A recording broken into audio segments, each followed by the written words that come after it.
Welcome, I'm Mark Kerrigan. I'm the author of the best-selling book on Bitcoin, The Bitcoin Tutor. Today, let's talk about crypto fork strategies. I'll cover this in three different parts. First, we'll take a look at the basics of what a fork is. Then I'll cover the different types of forks, including planned and unplanned forks. And then I'll show you the best way to prepare yourself when a planned fork is scheduled so that you can take advantage of the new coins that come out. So first, what is a fork? Well, a fork is a change in the direction of the coin. It usually means that a second coin will be created and that a new blockchain will be created as well, that it will fork or split. So let's dig into that a little bit. So first of all, forks occur for various reasons. And in fact, forks happen all the time, mostly without anyone knowing about it. You see, the blockchain was designed to allow forks. And because of timing, forks sometimes happen without notice. You see, when two miners think they have found the next block in the blockchain, a fork can happen. But truly, only one of them generally has the right next block. Shorter block times tend to have a greater possibility of these types of forks. For example, Bitcoin targets 10 minutes per block, and Litecoin targets 2.5 minutes. So on average, Litecoin experiences more unexpected forks. But again, this is just part of the way the blockchain works, and this usually gets resolved pretty quickly. You see, part of the network may believe that one miner has the next block, and the other part believes that another miner got the right block. The idea is whoever builds the next block on one of those two will secure that blockchain in that direction. And then the fork block will simply be ignored and things will continue on.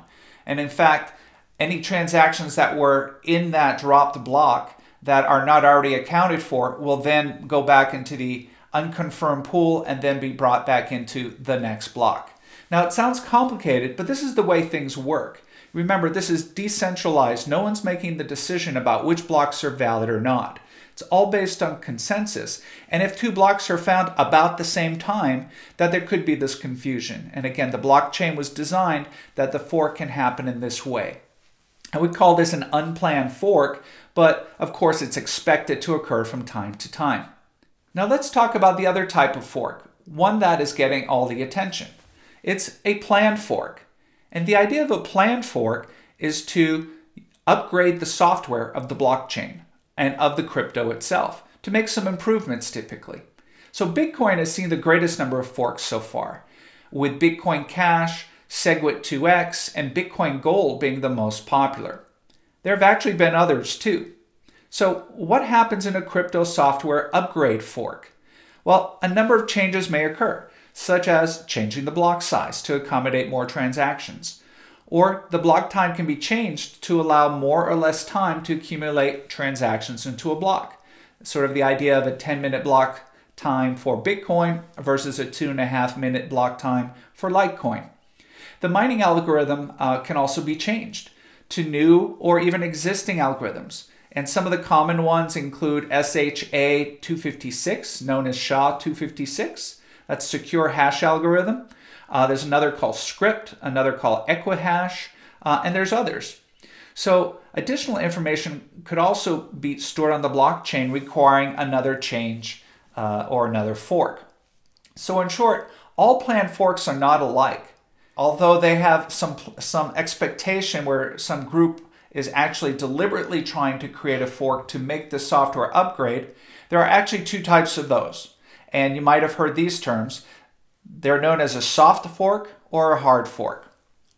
So a soft fork is what's called a compatible software upgrade. That means that not everyone needs to upgrade to continue using the system. This, of course, is the least disruptive and doesn't create a new coin. An example of a soft fork is the Bitcoin SegWit2x fork that occurred in 2017. This soft fork is compatible with the original Bitcoin. And when miners upgrade to the new software, they can add additional transactions to the blockchain because of the additional optional information that can be stored in this segregated witness, this SegWit area in the blockchain. Without going into all the details, this was a backward compatible fork. So this allowed people communicating with the original blockchain of Bitcoin and the SegWit2x to still work together. The difference is those who weren't using SegWit2x, including some of the exchanges, were not able to participate in putting as many transactions into a block, and they also had to pay higher fees because of that. So the SegWit 2x transactions tended to occur more quickly and had lower fees. So it was a good reason to upgrade. Well, that leaves us with hard forks, and this is really where all the buzz is. And this is where new coins come from. In fact, people talk about forks such as Bitcoin Cash, also that occurred in 2017, as free money. This free money comes about when the blockchain forks into two. The original coin, such as Bitcoin, continues on, and then a new coin, Bitcoin Cash in this case. So why was Bitcoin Cash created? Well, it was created to increase the block size tremendously, allowing 8 times more transactions per block, and to change the hashing algorithm that saves money and energy in the mining process. So every coin that was held on the Bitcoin chain at the time of the fork is basically duplicated onto the new Bitcoin Cash blockchain. So although they have common histories up to the point of the fork, from the point of the fork on, their histories diverge. They have new futures. So that leads us to the third part today.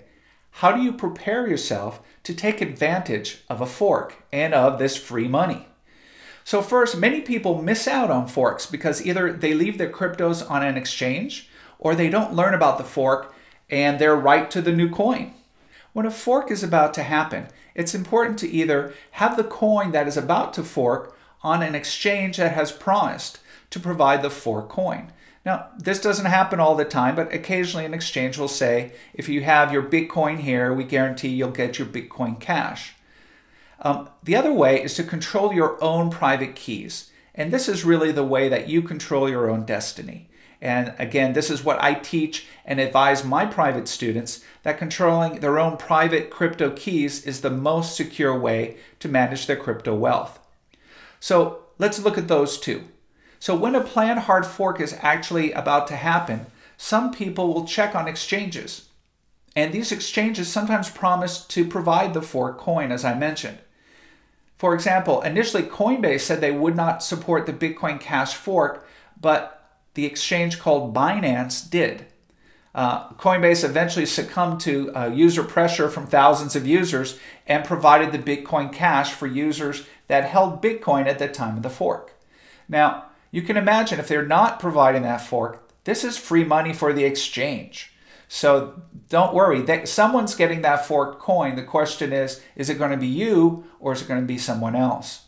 One more thing on exchanges. Even if they do live up to their promise of giving you the forked coin, it can still take weeks or even months for the new coin to become available in your account. And that has to happen before you can trade it, whether you want to sell it or simply hold it. So the best and most secure way, as I mentioned a moment ago, is to secure your coins before a fork happens. And you can do that by holding your coins in cold storage. Specifically, that just means to hold and control your private keys that prove the ownership of the coins. That's in fact the safest way to hold a crypto, whether there's a fork or not, and it allows you to claim all the forks that may happen now or in the future.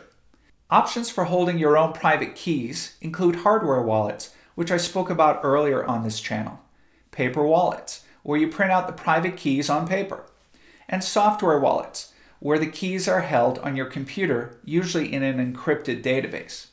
Each of those options is another lesson in itself. However, the key to cryptos is to control your own private keys.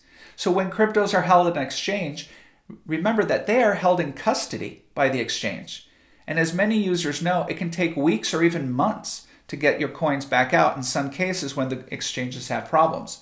And for those who've been in crypto investing for a while, like I have, Mt. Gox and Cryptsy and many other exchanges have collapsed, taking all of the cryptos with them. And many of us have tried for many years to try to get some restitution from all the cryptos that were lost.